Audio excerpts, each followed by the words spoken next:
Hay ser pensante que en algún momento luminoso de su vida de pensamiento no se haya sentido perdido entre las oleadas de esfuerzos inútiles por comprender o creer que existe algo más grande que su propia alma.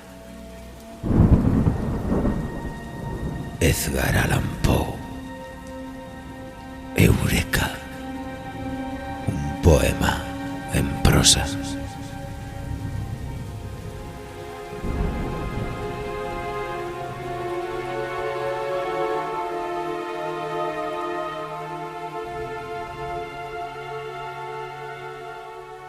Oh, sí, amigas.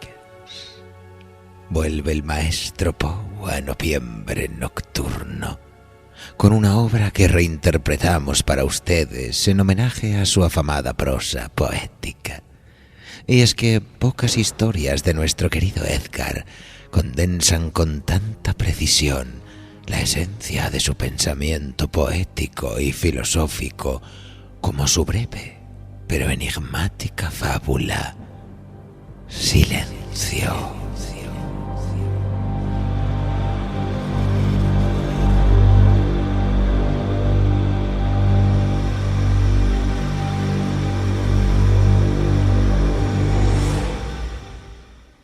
Publicada por primera vez en la década de 1830, ha desconcertado a generaciones de lectores por su mezcla de simbolismo, prosa poética, parábola filosófica y narración fantástica. Apenas unas páginas bastan para que Poe construya un universo arquetípico que explora uno de los temas más profundos y perturbadores del pensamiento: la experiencia del silencio como metáfora del vacío, del límite del lenguaje, de la aniquilación del yo y el vértigo existencial. Suelen decir los estudiosos de su obra que la fuerza de esta fábula reside en su sistema simbólico, cuidadosamente entretejido a través de imágenes primigenias. Y el paisaje, descrito por su curioso protagonista, al que muy pronto conocerán, no es un entorno natural cualquiera. Podría tratarse de un mapa interior, una geografía del alma atormentada por su propia insignificancia frente al cosmos inabarcable. Y es que el símbolo más potente de la fábula es sin duda el que le da título: silencio. No como una mera ausencia de sonido, sino como una entidad activa, una presencia totalizadora. De esto se sirve el escritor para recordarnos que el lenguaje no solo nombra la realidad, sino que es capaz de crearla. El verbo, amigos, el verbo tiene un poder arrebatador, un poder del que ya hablaban los antiguos. La palabra nos permite reclamar una ausencia, llenar un hueco del vacío, dar sentido a lo que suponemos no lo tiene a simple vista y convertirlo en una fuerza universal, en un instrumento incluso ante el cual la humanidad solo puede inclinarse con el pavor y la admiración que antecede a la comprensión de los mitos.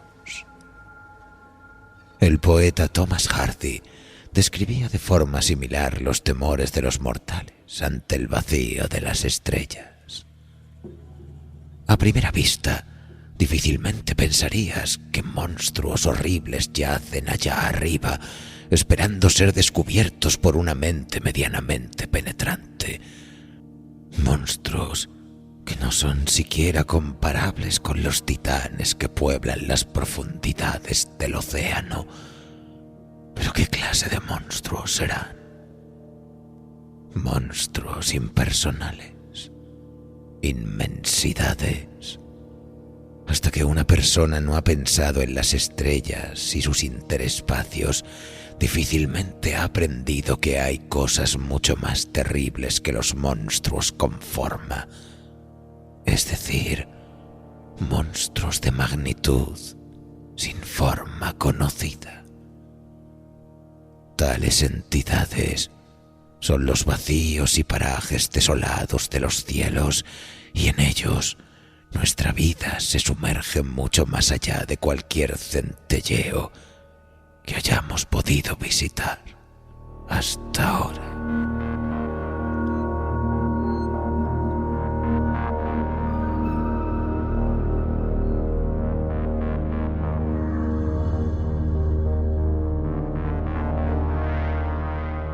Así pues, acomódense, amigas, en su cubil favorito, apaguen las luces, enciendan una vela y prepárense para disfrutar de uno de los relatos más intrigantes del maestro Edgar Allan Poe.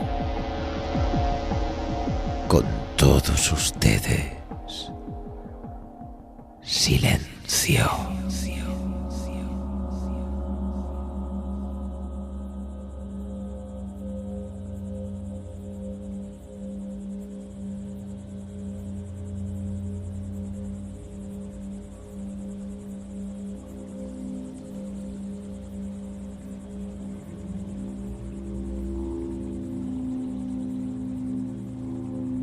Escúchame,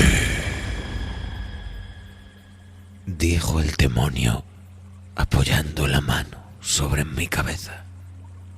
la región de la que hablo es una lúgubre extensión en Libia, a orillas del río Zaire. Allí no hay ni calma ni silencio. Las aguas del río están teñidas de un matiz azafranado y enfermizo, y no fluyen hacia el mar, sino que palpitan por siempre bajo el ojo purpúreo del sol, con un movimiento tumultuoso, convulsivo. A lo largo de muchas millas, a ambos lados del legamoso lecho del río, se tiende un pálido desierto de gigantescos nenúfares. Y estos suspiran entre sí en esa soledad y tienden hacia el cielo sus largos y pálidos cuellos, mientras inclinan a un lado y al otro sus cabezas sempiternas. Y hay un rumor indistinto que se levanta sobre ellos, como el correr del agua subterránea, y suspiran y susurran entre sí. Pero su reino tiene un límite, el límite de la oscura, horrible y majestuosa floresta. Allí, como las olas en las Hébridas, la maleza se agita continuamente, pero ningún viento surca el cielo, y los altos árboles primitivos oscilan eternamente de un lado a otro con un potente resonar, y de sus altas copas se filtran, gota a gota, los rocíos eternos. Y en sus raíces se retuercen en un inquieto sueño extrañas flores venenosas, y en lo alto, con un agudo sonido susurrante, las nubes grises corren por siempre hacia el oeste, hasta rodar en cataratas sobre las ígneas paredes del horizonte. Ningún viento surca su cielo, y en las orillas del río Zaire no hay ni calma ni silencio.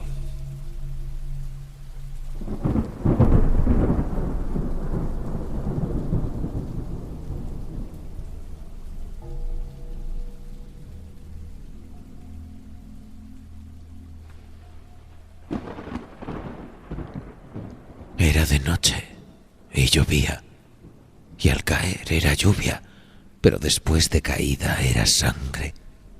Y yo estaba en la marisma entre los altos nenúfares, y la lluvia caía en mi cabeza, y los nenúfares suspiraban entre sí en la solemnidad de su desolación. Y de improviso levantóse la luna a través de la fina niebla espectral, y su color era carmesí. Y mis ojos se posaron en una enorme roca gris que se alzaba a la orilla del río, iluminada por la luz de la luna. Y la roca era gris y espectral y alta. En su faz había caracteres grabados en la piedra, y yo anduve por la marisma de nenúfares hasta acercarme a la orilla para leer los caracteres en la piedra, pero no pude descifrarlos y me volví a la marisma cuando la luna brilló con un rojo más intenso, y al volverme y mirar de nuevo hacia la roca, los caracteres que vi decían una única palabra: desolación.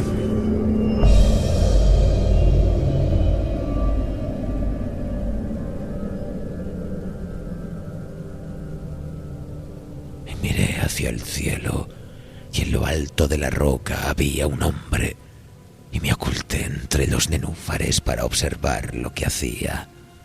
Y el hombre era alto y majestuoso, y estaba cubierto desde los hombros a los pies con la toga de la antigua Roma, y su silueta era indistinta, pero sus facciones eran las de una deidad, porque el palio de la noche y la luna y la niebla y el rocío habían dejado al descubierto las facciones de su rostro, y su frente era alta y pensativa, y sus ojos brillaban de preocupación, y en las escasas arrugas de sus mejillas leí las fábulas de la tristeza, del cansancio, del disgusto de la humanidad y el anhelo de estar solo.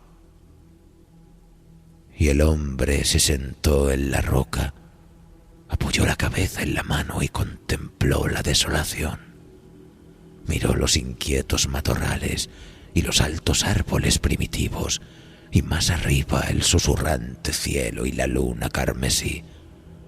Y yo me mantuve al abrigo de los nenúfares, observando las acciones de aquel mortal. Y el hombre tembló en su soledad, y la noche transcurría, y él continuaba sentado en la roca.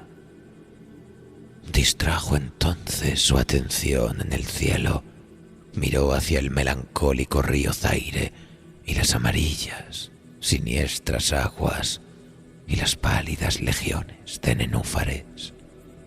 Y el hombre escuchó los suspiros de los nenúfares y el murmullo que nacía de ellos. Y yo me mantuve oculto y observé las acciones de aquel mortal. Y el hombre tembló en su soledad, y la noche transcurría, y él se mantuvo sentado en la roca.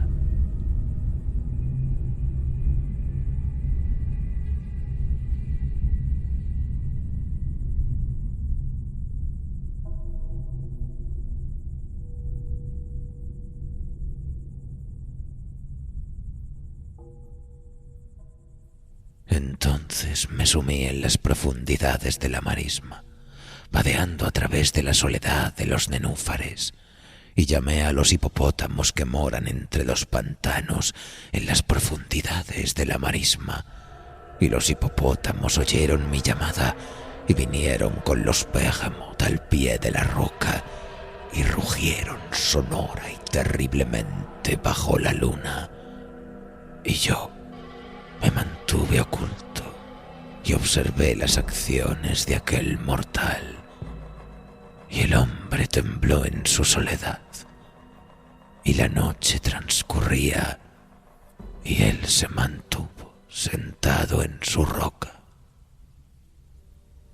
Entonces maldije los elementos con el tumulto, y una espantosa tempestad se congregó en el cielo donde antes no había viento, y el cielo se tornó lívido con la violencia de la tempestad, y la lluvia azotó la cabeza del hombre, y las aguas del río se desbordaron, y el río atormentado se cubría de espuma, y los nenúfares alzaban clamores, y la floresta se desmoronaba ante el viento, y rodaba el trueno, y caía el rayo, y la roca vacilaba en sus cimientos, y yo me mantuve oculto, observando las acciones de aquel mortal que temblaba en su soledad.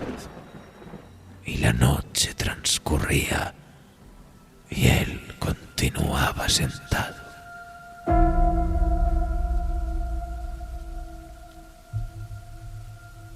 Entonces me encolericé y maldije con la maldición del silencio, el río y los nenúfares y el viento y la floresta y el cielo y el trueno y los suspiros de los nenúfares, y todos quedaron malditos y callaron.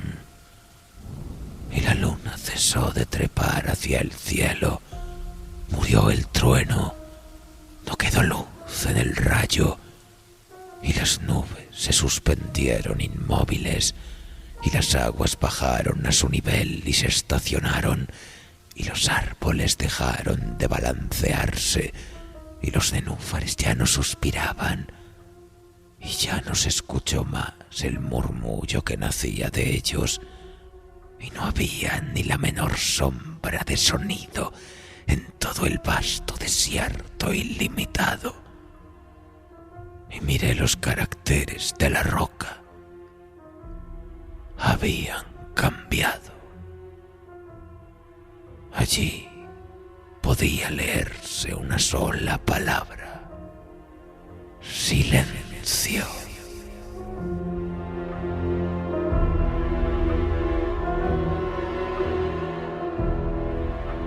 Y mis ojos cayeron entonces sobre el rostro de aquel hombre. Y ahora sí, estaba pálido, y bruscamente alzó la cabeza que apoyaba en la mano, y poniéndose de pie en la roca, trató de escuchar. Pero no se oía ninguna voz en todo el vasto desierto ilimitado, y los caracteres de la roca se mantenían unívocos en el silencio. Y el hombre se estremeció, y desviando el rostro, huyó a toda carrera hasta que cesé de verlo.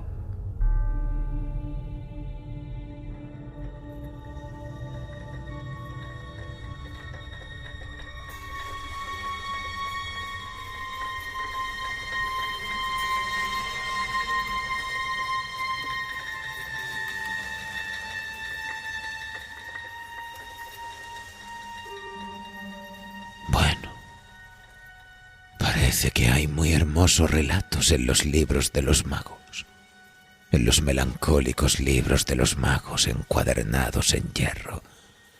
Allí, dijo, hay admirables historias del cielo y de la tierra, del potente mar y de los genios que gobiernan el océano, la tierra y el majestuoso cielo. También hay mucho saber en las palabras que pronunciaban las sibilas y las santas cosas que fueron oídas antaño por las sombrías hojas que temblaban en torno a Dodona. Pero yo os digo, tan cierto como que Alá vive, que la fábula que me contó el demonio que se sentaba a mi lado a la sombra de la tumba, es la más asombrosa de todas. Pues cuando el demonio concluyó su historia, se dejó caer en la cavidad de la tumba y rió, y yo no pude reírme con él, y él me maldijo porque no reía. Y el lince que eternamente mora en la tumba surgió de nuevo de ella y se tendió a los pies del demonio y lo miró fijamente a la cara.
¿Les ha gustado el relato, amigos? Una historia enigmática, la de nuestro demonio de esta noche, ¿no creen? Y es que, a pesar de su brevedad, esta historia del maestro Poe es una de las más ricas en símbolos y secretos, y podemos conjeturar muchas cosas en sus visiones e ideas, pero les recordamos que el mismo Poe siempre decía que explicar el significado de un poema es matarlo. Una idea que comparte con autores románticos como Coleridge o Baudelaire. Esto explica por qué nunca ofreció una interpretación cerrada de Silence. Para él, el efecto dependía precisamente de que el lector se enfrentara al texto sin una guía explícita. Pero juguemos a este juego por un momento, como lo han hecho muchos estudiosos de la obra de Poe, no para darle un significado concreto, sino para disponer las posibilidades. El río, por ejemplo, el río que fluye oscuro y turbio como el paso inexorable del tiempo, una corriente de la existencia, siempre en movimiento, siempre arrastrando consigo lo efímero. Las flores, tradicionalmente símbolo de pureza y renovación, aparecen aquí corrompidas, como si la propia naturaleza participara gustosa en el horror de su paisaje. Y la roca sobre la que se asienta el anónimo protagonista quizás simbolice la aparente solidez del ego. Un asidero desde el cual podemos observar el mundo con la certeza de nuestra propia realidad, pero esa roca, aunque firme, sufre la constante acometida de las fuerzas elementales. Aún así, el hombre parece no perturbarse hasta un punto muy concreto del relato: la llegada del silencio. Sí, ese parece el único modo que el demonio encuentra para perturbarlo. El símbolo de la aniquilación existencial, porque no es un silencio cotidiano, es una experiencia absoluta de la metáfora de la nada. Cuando todo sonido cesa, cuando incluso la voz interior se extingue, lo que queda es la conciencia desnuda frente al vacío. Este es el núcleo del terror existencial. El hombre no teme tanto al ruido como a su ausencia, porque en esa ausencia percibe la posibilidad de su propia disolución. Y si esa figura representara la humanidad entera, si esa roca es nuestro único asidero, una identidad, una razón en medio de un universo indiferente, observando el mundo, es posible quizá que podamos confiar, un poco al menos, a pesar de la tristeza y la amargura, en nuestra capacidad de resistir. Hasta que llega el silencio, un silencio repentino que todo lo desborda, y por firme que parezca nuestro asidero, ahí flaqueamos ante el poder de lo inconmensurable.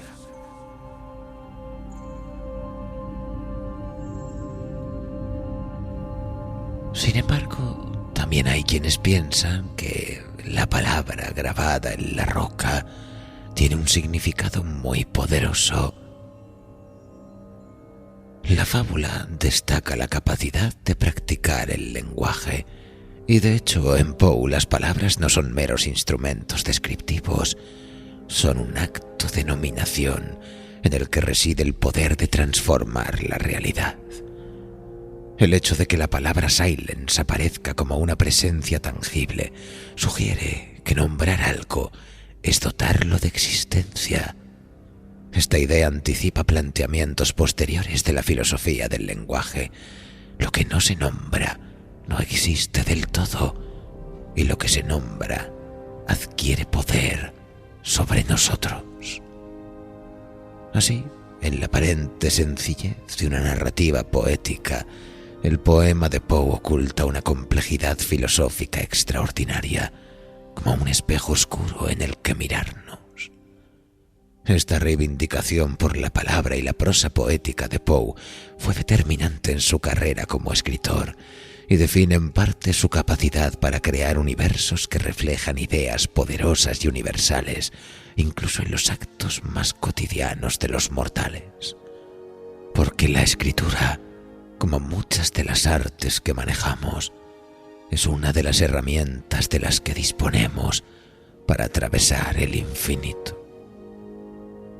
En una carta a su editor, George Graham, Poe defendió su derecho a escribir obras puramente imaginativas que no se ajustaran al gusto popular.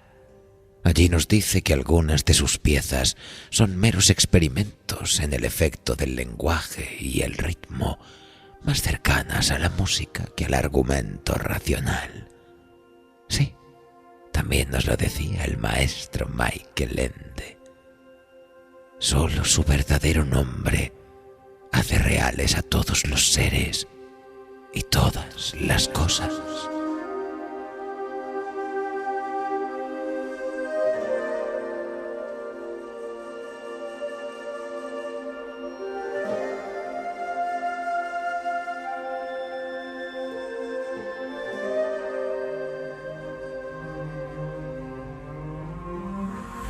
Y mientras reflexionamos sobre esta y otras diatribas primigenias, recuerden que pueden escucharnos cuando a ustedes les plazca en www.evox.com o en nuestro portal dimensional en noviembrenocturno.com.